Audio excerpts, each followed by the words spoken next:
morning, Dubai. Welcome back to the Lovin Dubai show where we go through the top trending stories. My name is Casey. And I'm Massa. And today's top story, the KHDA has set stricter standards for teachers in Dubai. And Sheikh Zayed Road has expanded to ease traffic. We're talking about a resident whose main concern is people using those high beam lights at night. And is Wizz Air making a comeback?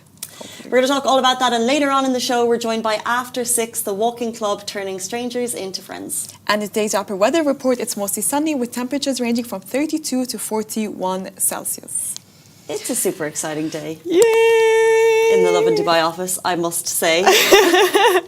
Why? We have If you haven't noticed yet. we have videos coming through from the team who have been probably working all night getting the setup ready for the Lovin Dubai Community Awards, which are happening tonight for the first time ever in Al Circa live event to honour the amazing people in the community that are the heart and soul and spirit of Dubai. How excited are we? And not just that, we're going to go live at YouTube at 7 p.m. So in case if you're not attending, you can still watch it. So you can drop in questions as well. So if you want to ask any your favorite influencers or nominees, you can drop in the questions in the comment section and we'll read it and we'll ask them. And so Massa is going to be live on the red carpet. Think like the Oscars. Massa. Yay. I'll be live on stage and we're having an awards. And I'll tell you, I'll be totally honest with you, we've never done this before. And it's quite new. I'd like to take feedback before the event starts. You know what I mean? Okay. So like, before we make the mistake. So if anyone watching now has run live events before and you've got advice, because I got a very solid tip yesterday from Rakan, who's actually watching.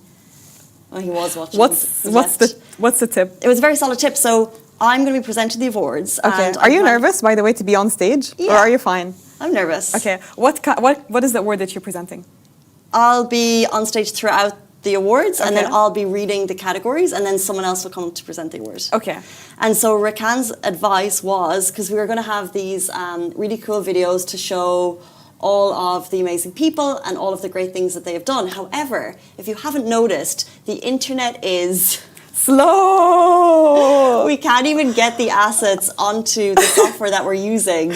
It's so slow. I can't even open my email. Right, we can't even open it. So how we expect this to happen? So he's saying you have to prepare for every eventuality. So for example, if that screen cuts and I'm standing there with my mouth open, but don't act shocked, act normal. Is that the advice that Rakan gave? I hope it was. No, it was very smart. So he was like, you need to have all of the names of the nominees and what they've done as well, because it's going to be on the video. So that's actually not my role. But he was like, you need to prepare for the fact that if that breaks down, what's going to happen? So I thought that was good advice. Can we do like a quick prova? Like what's going to happen is if that fails? What are you going to do? Don't cry, no. Crying is never the solution. I would like some solid. I think if something goes wrong, as long as you smile, it will be fine. You know what? Just humor it, Like if anything happens, just make a joke and stuff, move past it. People will have empathy. Yeah, people will have empathy regardless. And just make them laugh and make it less awkward, Fill the awkwardness with laughter. But as we said yesterday, so people will have empathy in the room because humans are humans and our human nature is to be kind to people. However, if the video of the going wrong goes on social, which no doubt it would, that's when the people would begin to be less kind. It will not, because this is Community Awards. It's honoring the people. So it's all about recognition and peace and happiness and tolerance. Tolerance. It's tolerance. So if anything happens...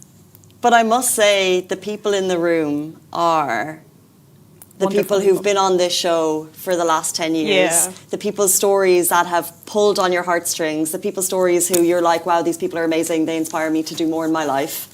And they're the people who are going to be in the room. Yes, so I think we're okay. No, you're okay. You should be safe. It's a safe family space. And we know most of the people, don't we? We know everyone. Yeah, we know everyone. So I think, no. I feel like I know them, but they don't know me. You know what I mean? Yeah. Like I follow them. Yeah, and they love us, I think. Hopefully. Fingers crossed. Love that for you. Let's jump into our top story.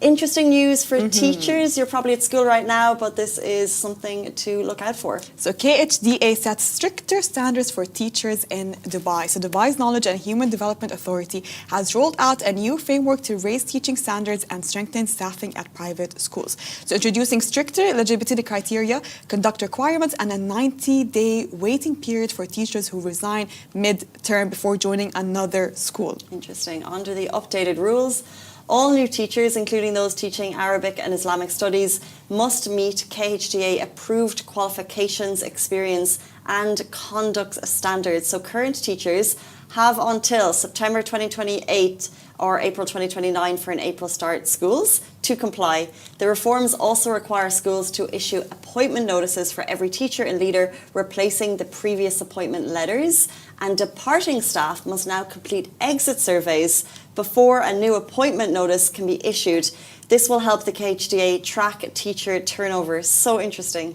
And in addition, all educators must undergo induction training on safeguarding inclusion, UAE values and professional ethics, and sign of code of conduct before starting their role. So KHD says that these changes are designed to reduce mid-year disruptions, protect students' well-being, and create a more stable and supportive environment for educators. So Dr. Amna Al-Maizi, CEO of Growth and Human Development at KHDA, said the guidelines reinforce accountability and strengthen Dubai's position as a global hub for exceptional education. The full technical guide for appointing teaching staff in private schools is now live on KHDA's website, with briefing sessions planned for schools, HR teams and governing boards. Interesting. It looks like they are really trying to tackle mid-year turnover of teachers, because the last thing you want is a teacher to be in the class for 2 months, decide they don't like the school anymore and leave. So all of these initiatives look like they're going to combat that. Because I know every teacher has their own style of teaching or own way of following as what do they call it? Syllabus. Yeah, their own way of following the syllabus. So it can cause a lot of disruption because students are used to a specific way of teaching, and then when a substitute Friday comes in, and then students get confused and you don't know what to do. I have a friend that was a teacher, but she quit her job, but she tried to quit mid-year. Sorry. She tried to quit mid-year, and she begged them to quit, but didn't allow her. And it was before those guidelines were set. But didn't allow her to leave. They told her, you cannot leave. It's not allowed to leave mid-year school year. It's not good for the students. She was crying, pleading. Not allowed. She wasn't allowed to leave? They told her you're only allowed to resign after the end of the school year. When I was teaching, it was very, very strict. But one of the things I've noted here is that you must be qualified as per the KHDA guidelines. When I was teaching, I was not qualified as per any guidelines. Oh, no way. They did a wonderful job, didn't you? However, thank you. No, I didn't. No, you did. The rule at the time wasn't as strict, but my school was encouraging every teacher who had been employed to undergo the correct education. And they did say at that time, this was 10 years ago, they said if you don't have the qualifications within a year, then you'll be out. So the schools themselves were enforcing this kind of regulation. But it's really interesting to see that they're going to require the teachers to do an exit survey before a new appointment is allowed, which also now puts pressure on the schools. And I am deep into teacher Facebook groups in Dubai. Yeah. And the people who are very vocal seem a bit unhappy at the moment. Really? Even with the exit exams? With pressures in school and stuff. Maybe it's just the people who are vocal enough to vent, because if you're happy, you're not venting. But if you're... I just notice people love complaining, I think. True. But this is a specific education gripe. However, I think...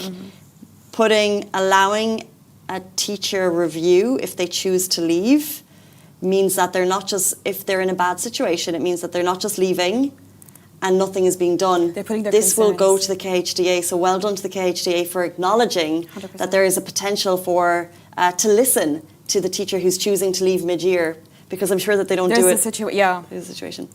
I remember I had to do an exit exam when I left my school, but I don't know if it's still in place though. I know I was a student. An exit, like review? To review the school that I was in, when I graduated.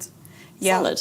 And I think it was just to see like the standards of the school, if they're maintaining the standards. And especially they had a question, the really important question that actually like I thought of for many years.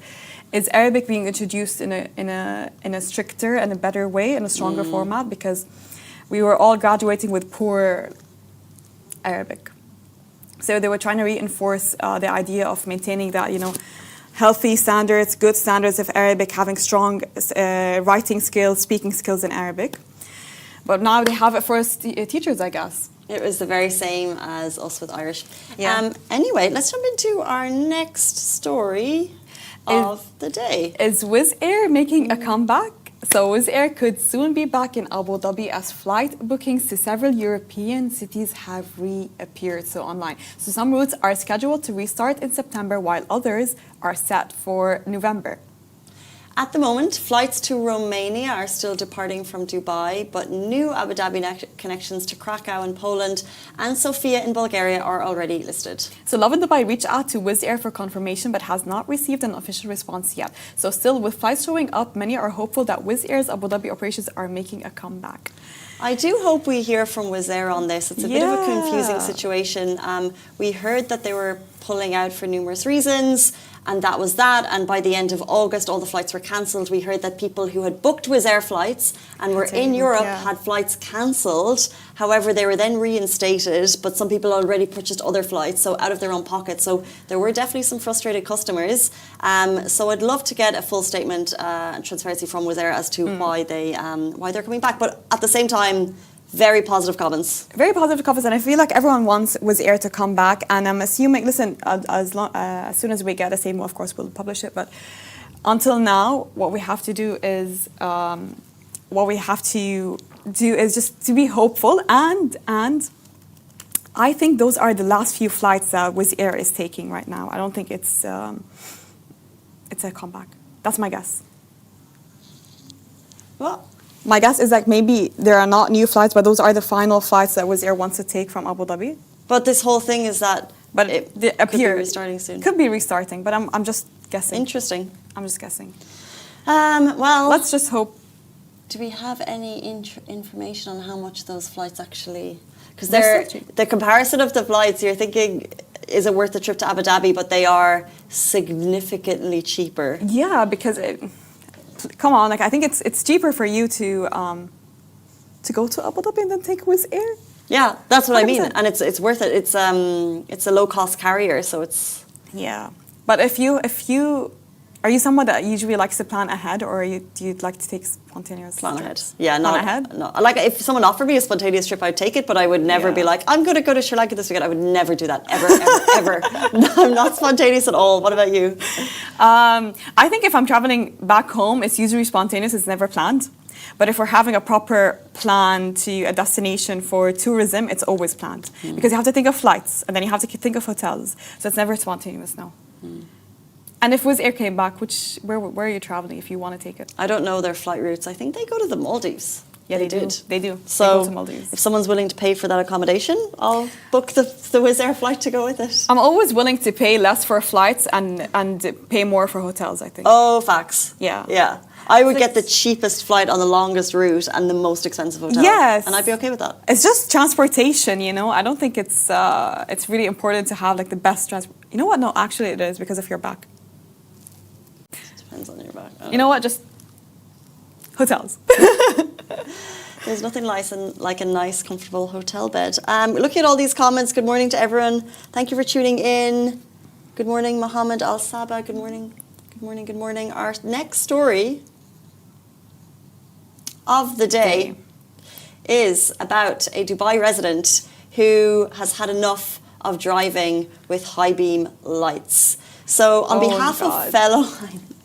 They're one of the worst. On behalf of fellow road users, a Dubai resident has a special message for drivers who insist on flashing their high beams. Sania Iqbal Atawala, a Dubai-based creator, took to Instagram to vent her frustrations about common sense and rudeness on the roads. So her simple solution is to just turn them off. So Sania points out that using high beams comes with a penalty of 4 black points, but many drivers still don't seem to listen. And she's not alone. When Lovin Dubai asked our WhatsApp audience about this habit, the response was clear. While most drivers say they follow the rules, plenty admitted they've been on the receiving end of the dreaded high beam experience. Oh God, they're so annoying. They're the worst. I don't know if you said tailgaters are the worst. What's worse, tailgaters or high beams? I was just about to say, like, I don't know which one is worse, high beams or tailgaters.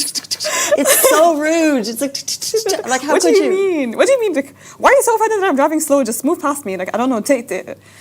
Move to the next lane. Tailgaters or high beam. I feel like there are some people that, you know, do both. Tailgate and just put that high beam on. Do you know what's the real rudest thing though?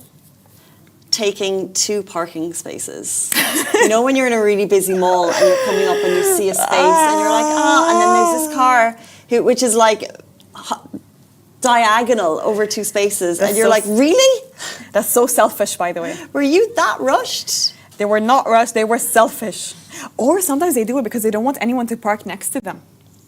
If you don't want anyone to park next to you, just park at the end.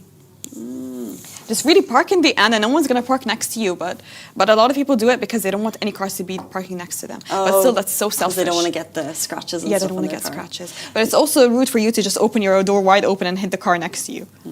Yeah, of course. Not using indicators, that's annoying. Yeah. I feel like, by the way, for me, when I'm driving, I feel like I have to predict people's next moves, you know, because a lot of people don't use indicators. And I know there is a big fine on not using indicators, alhamdulillah.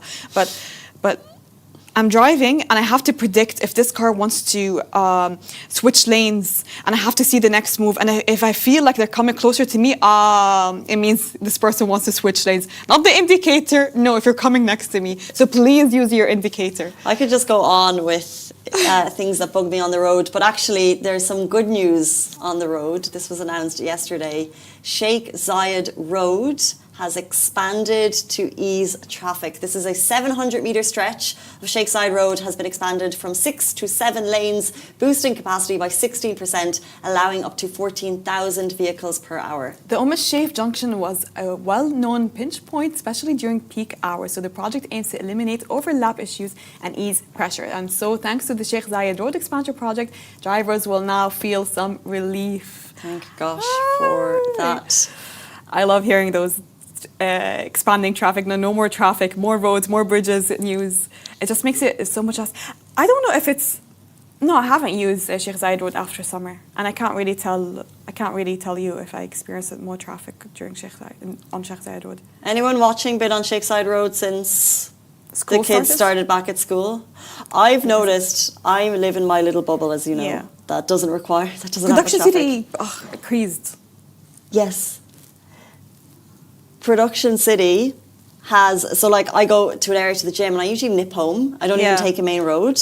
The nipping home since school have started is no more. At each, I can't believe it. I'm like, where have these cars come from? It's all these like small lanes. You're waiting for like 10 minutes. Oh my God. I'm no longer smug, although I'm still a bit smug because it's not that long. But at the same time, I'm like, if these roads are packed, I have no doubt that every road is packed. Al Khair Road in the morning is packed because sometimes I take that and it's usually very packed. But Production City, today morning, why? Getting in. Yeah, getting into Production City, the traffic light was cool place to work. Yeah, it's a really nice place to work, and and lots of apartments, I know, but... Sometimes I say Production City and people don't know. Yeah, that's what I noticed. You know what they think? They think it's Studio City. Yeah. Yeah, because every time I pass by Studio City, some of my friends will tell me, oh, that's where you work. I'm like, no, that's Studio City. Same, but not same. I guess it kind of makes sense because there are media companies. Yeah. So my frame of reference, and I'm so bad at maps, but I think it goes Studio City, Motor City, yes. Sports City, Production City. Sah. 1, 2. Thank you. Is that right? And that's like that little area. And then 1, 2, 3, 4. And they all have their own little pockets of things to do. Yeah. Production City. We're producing non-stop producing. However, there's also some lovely walkways that you could get to know. And speaking of lovely walkways, we're excited to welcome our next guest. Karen Beiruthi has the founder of After 6, a walking community in Dubai and beyond. She will be with us after this very short break. Do stay tuned.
Hey guys, welcome back to the Lovin Dubai show. Are you curious about how an evening walk can turn into a fun community event? Well, today's guest is Karen Beiruthi, the founder of After Six, and we're going to talk about how she started the walking club and what makes it so special in Dubai, Beirut, and even Doha. Welcome to the show. Welcome to the show.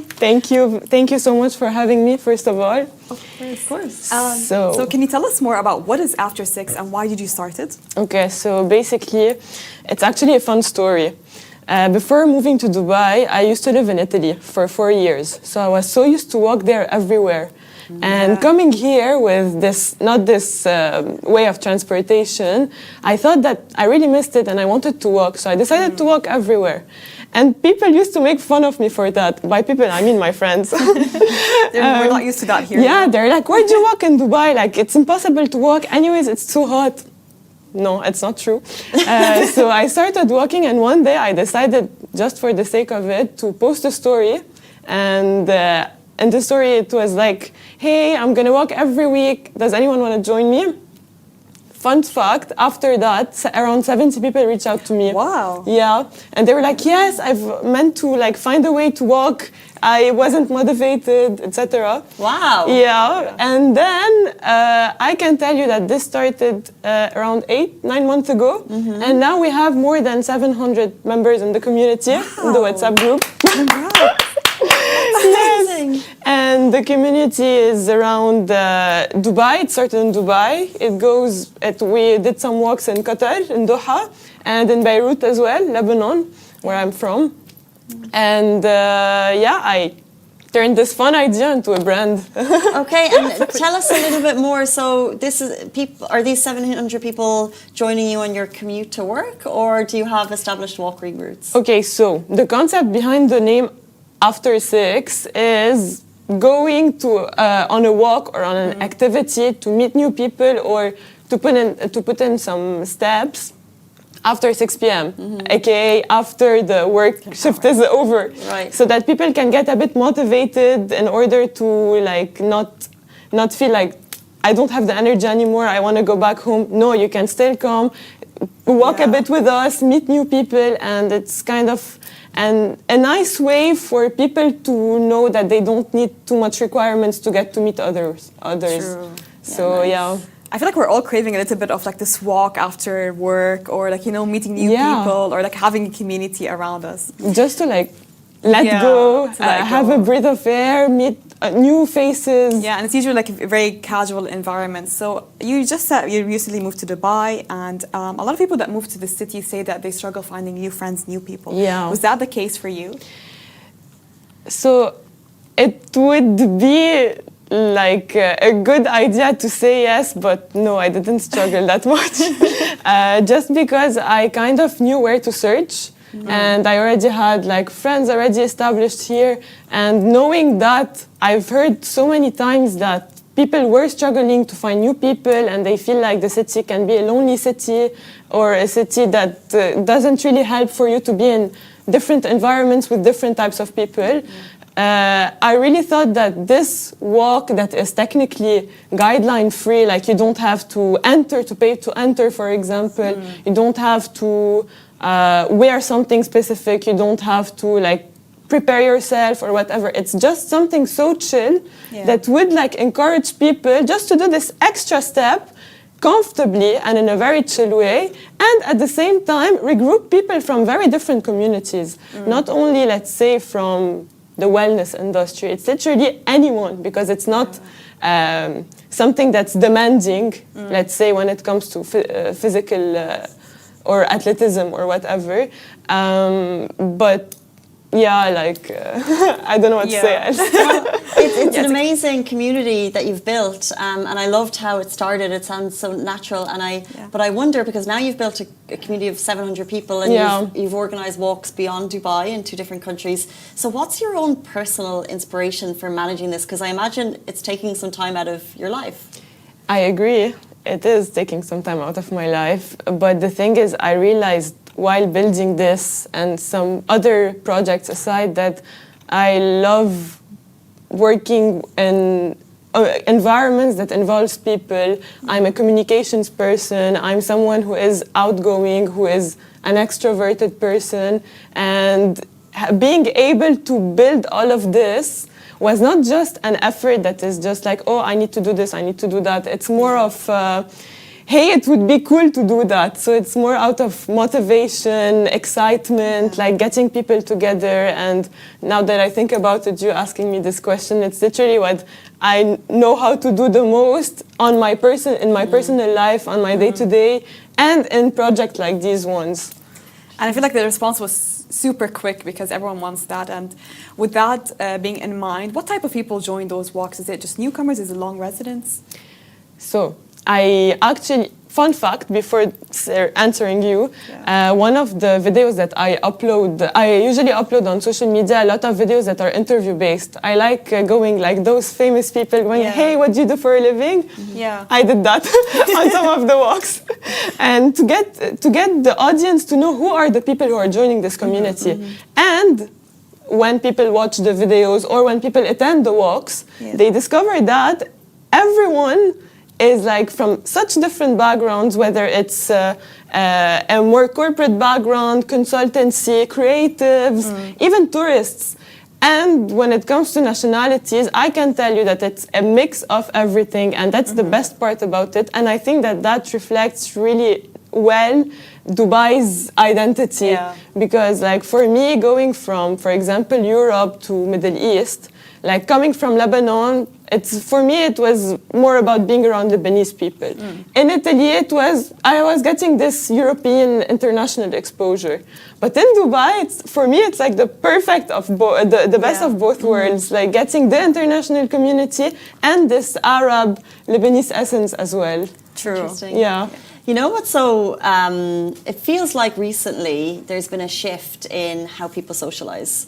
So instead of people wanting to go out to parties, I feel like people are going to these like coffee raves and walking clubs. Have you noticed that shift? Do you think the walking club would have been as successful 5 years ago? That's actually a very good question.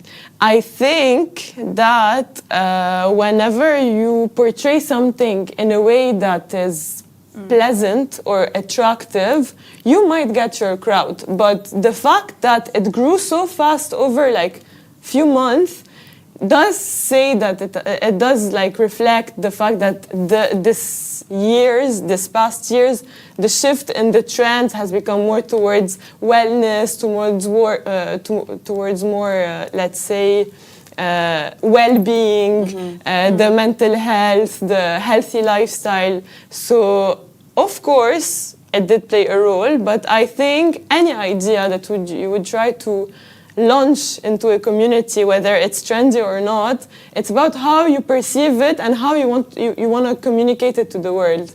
If you believe in it, I'm pretty sure you're going to find people who are going to be like, yeah, actually, I think it's a cool thing. I think it's a cool idea. I want to try it. I want to join it.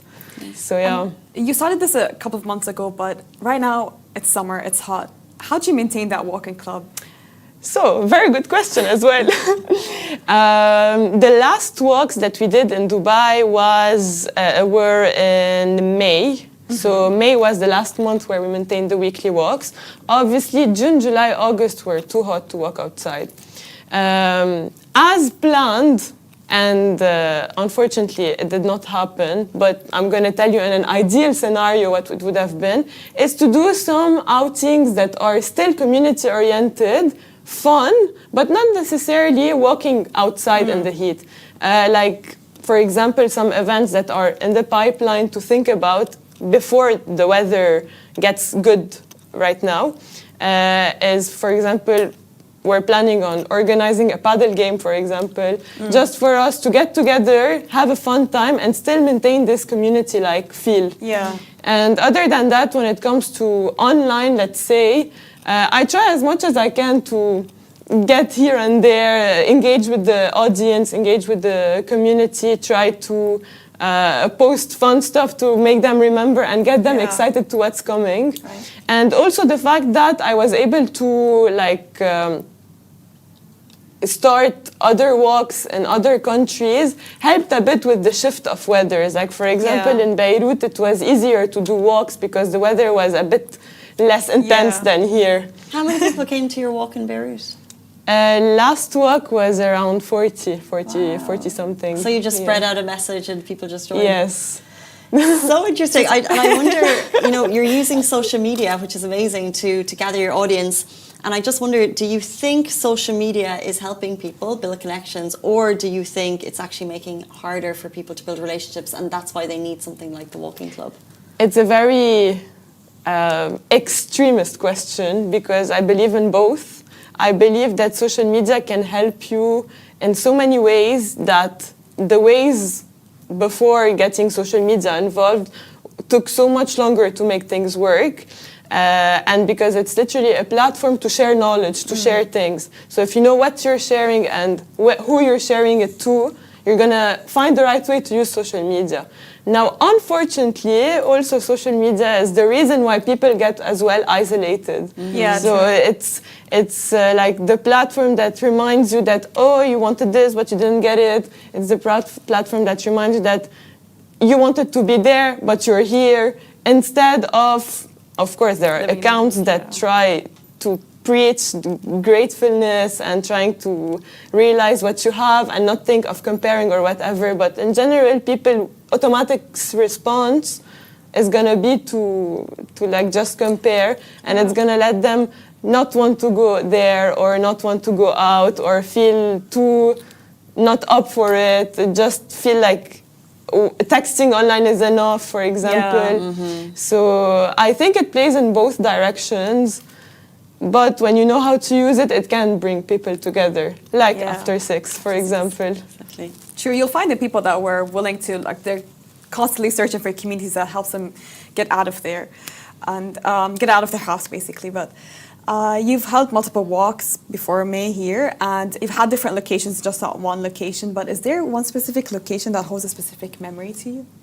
So, I really like changing locations because one of the things that I wanted to promote with going on walks is to discover Dubai, actually. There are so many areas that people don't go to because it's either too far, too crowded, I don't know it. There's a lot of why I would not go there. So doing the walks in different areas of the city did help discover the landscape of Dubai, discover where it's nice to walk alone if they're up to walking alone, for example. But I would say one of my favorites would be Kite Beach, because it's the one that combines the best assets for a walk, the good vibes, the food, the food kiosks, the beach, and I'm a beach person, so I really like doing anything by the beach. I love Kite Beach so much. Kite Beach is the best for walking. I think and the roads are very wide. It's comfortable to walk there. Like sometimes when we walk in the center, for example, it's a bit more complicated to be comfortable, but still manageable, of course. So when people see you walking in like big groups, do they look back? Do they notice? Do they try to see like what's going on? Funny story. We did once a walk in Hive, in JVC with Hive. And people who joined late, they were like, I didn't even need to call you or like check the location because I was seeing like 100 person walking in the middle of the road, and I was like, oh, okay, that's them.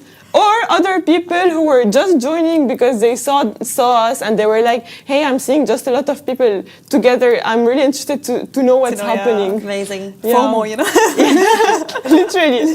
In their cars, walking with their dogs. You need like a signet or you need a sign or something, or like you need to be holding something so people can come join us. I've had that so many times. Like, like the touristic groups that go to Dubai Mall, for example. I thought of doing one like with After 6. Maybe you need to put it out there. Like just rebrand. It's not a bad idea, honestly.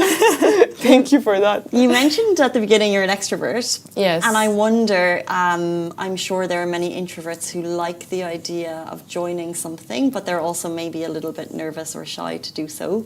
I wonder, do you have any advice for someone watching today who's feeling nervous or shy? Because it's a scary thing, by the way, to go solo to an event where there's already 100 people there. So what would you just say to them?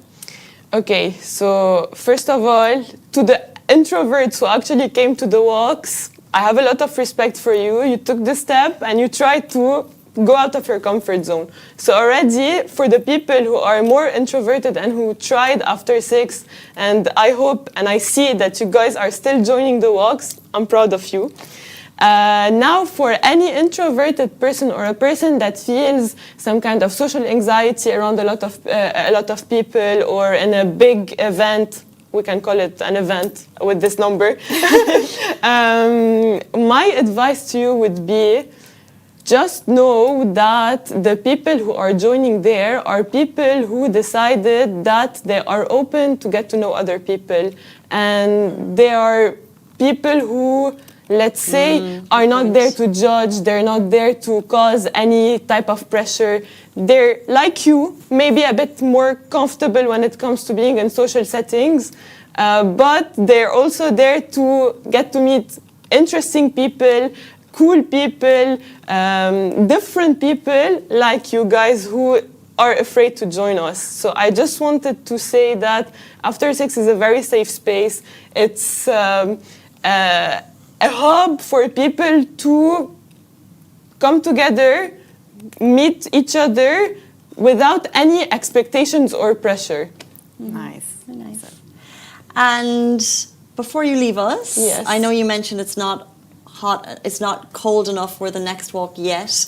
So I guess if people want to find After 6, if they want to get in touch with you, if they have questions, how can they do so? So, if you're interested to know more about the walks, I would advise you to join the community group on WhatsApp. The link is in the bio of the Instagram account of Club After 6 at club.after6.